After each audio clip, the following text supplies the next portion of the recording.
akkan asitti deebi'ee ashkarii ormaa hin taaneef dalagachuun barbaada jechuudha.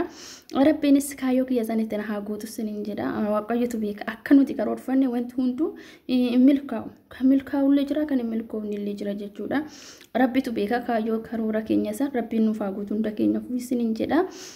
Gaafii saylaffaa wanti ati keessa dabarte nuuf hirimee jedha. Wanta nani keessa dabare waa hedduu dhagaa barumsa irrattis fatanaa hedduutu na qunnamee waa hedduu keessan dabare wanti hin dubbanneefis ni jira wanti hin dubbadhus ni jira jechuudha.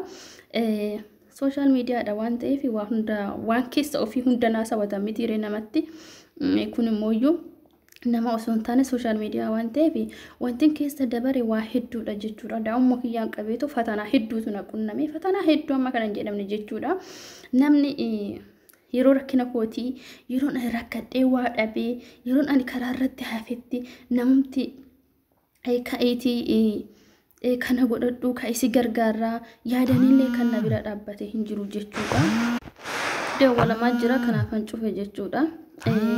Namni yeroo rakkina kiyyaa san firummaa naaf ta'e malee yeroo rakkina irra dabarte san firummaa naaf ta'e malee yeroo ani rakkina keessa jirutti kan na bira dhaabbate hin jiru jechuudha. Waaqayyoon immoo dadhabbii kiyya sanillee gadda kiyya sanillee hunda isaatu jijjiire asiin nagahee jira kan ufullee rabbi matu beeka jechuudha. Nama amanuun hin ulfaata waaqayyo kan amanu immoo yoomiyyuu kufeen kufu kana sinin jedha. Gaafii kurnaffaa warra biyya hambaa keessa jiraniif maal gorsitaa jedha.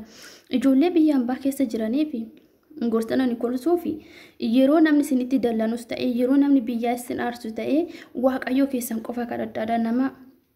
Nama ni naadha namni namatti jijjiirama. Kan namatti jijjiiramne rabbii qofa jechuudha. Kan amanuu qabnu rabbii qofa malee har'a tana hiriyaadha tuni abaluu kiyya jettee yoo odeeffatte booda gaarummaa keessaan namni si calaqqisiisu hin jiru.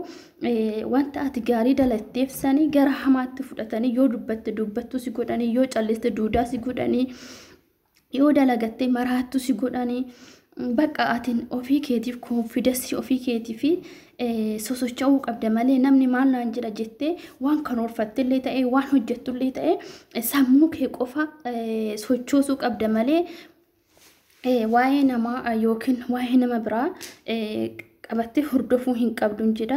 Uguma ijoolleen biyya arabaa keessa jiran ijoollee jajjabduudha, jagnaadha, xankaarradha. Sila korma taaneef sila dhiira caalleef biyya alaa dhufnee hambaa keessa hojjechaa jirra.